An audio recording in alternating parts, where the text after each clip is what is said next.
First of all, I'd like to begin by saying that the accounts of India by foreigners up to about 1750 describe India, the people of India, as the most honest people in the world.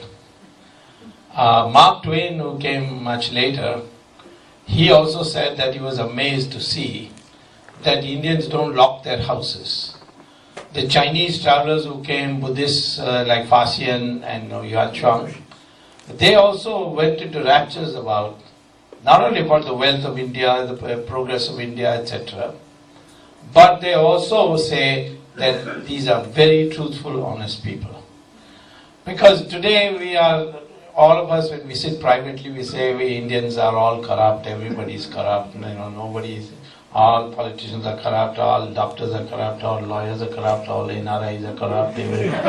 No! There's just kind of despondency. And I would like to see that despondency go. I saw that despondency when I took up this 2G case. Everybody told me that nothing will come out of it. Raja himself, whom I know personally, told me in the Hall of Parliament, Central Hall of Parliament, that in Tamil he told me, why you're wasting time? I paid everybody who's of any consequence and I'm protected. Nothing can happen to me. So, this is the kind of atmosphere which facilitates corruption. So the first thing that must come in all of us is that we will say corruption must go and something must be done and support anything that is being done. How that can be done by those of you living abroad, I'll come to towards the end of my talk. So, second thing I would like to say is that the corruption that needs to be first tackled is the misuse of public office for altering a decision from the meritorious or the optimal decision to something which is substandard or suboptimal, because somebody paid you money. The key thing is that is where the main problem arises. Unfortunately, in our country, once you start talking about corruption, we talk about practically everything. Digvijay Singh said, what is Ramdev? He accepts black money. Now that is not corruption. Ramdev gets money not by promising anything. He has not made a deal, there is no quid pro quo. How is he going to know it's black money? I mean, if somebody gives in cash, there is no bar legally to somebody receiving a payment in cash unilaterally, one way. That is, if I were to sell some goods, then accepting cash is against the sales tax law and the income tax law. But if somebody gives a donation in cash, that's not corruption. And this simple thing is not there. Supposing I go travel in a taxi, I have black money in my pocket and I give the taxi driver the fare in cash. That doesn't make him corrupt because he's accepted black money. So please be sure that the focus has to be for the misuse of public office for either benefiting and enriching yourself or somebody else. So that is the corruption that we are talking about, and all these big lists that Satya has put out, they're all where the public office has been misused. Public office is a trust and it's a betrayal of that trust. So that's how I must begin by saying that yes, there may be, I can say dowry is a corruption. That you get married and you refuse to marry unless a motor car is given and a refrigerator is given. That's a form of corruption. You can say all the, you can widen it. But the country today is suffering.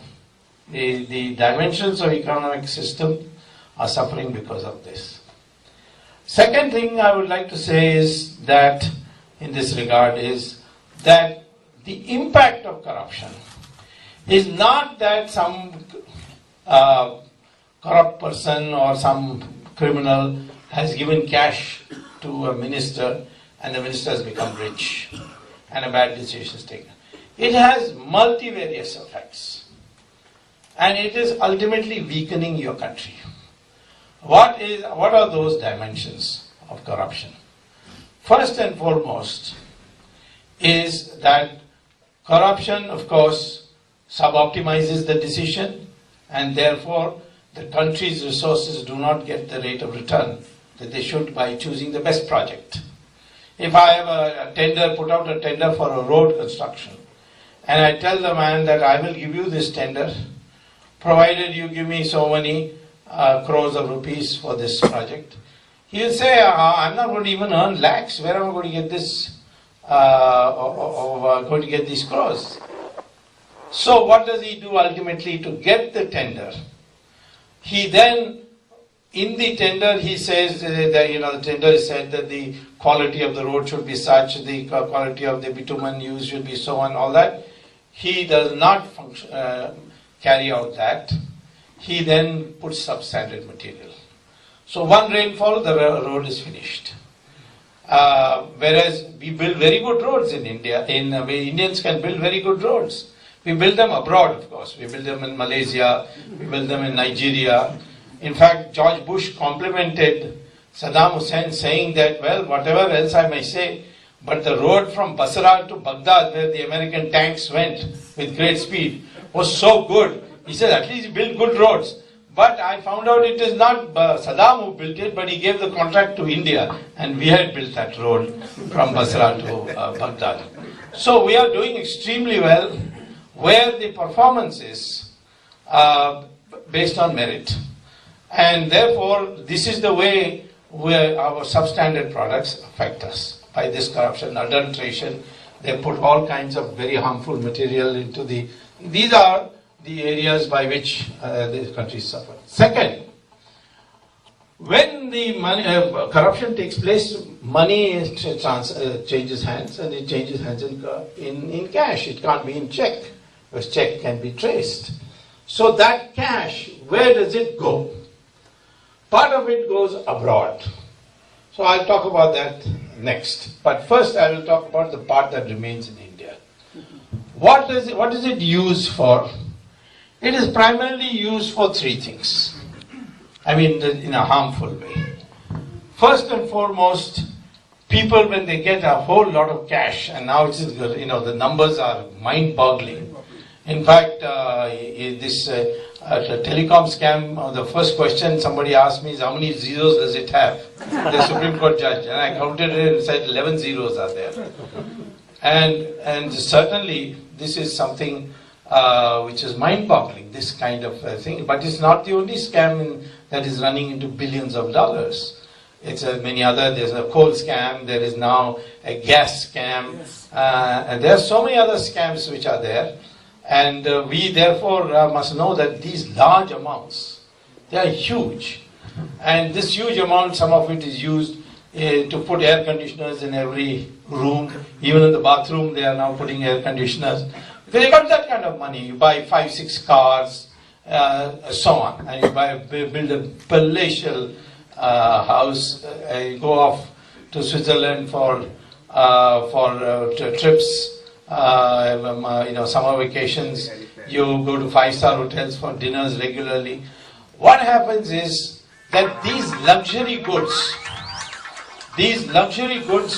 they come in great demand.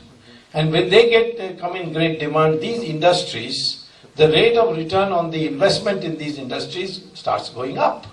The profit rates start going up. So the investors, what they do, they say, why should I produce cloth? Why should I produce common man's goods? Why should I invest in agriculture? Let me put it in luxury goods. And that's distorts your investment priority. In a country like ours with so many poor people, the investment should be largely in favor of those services, public services, things like that, which the public needs. But it goes in for what the elite or the top 10% need. I have estimated by using what is called as input-output analysis in economics to show that the Indian economy, 70% of the investment goes directly or indirectly to sustain luxury consumption in our country. That's a huge number. It's a huge investment priority distortion. So this is that. Then this money is used for forward trading in agricultural commodities.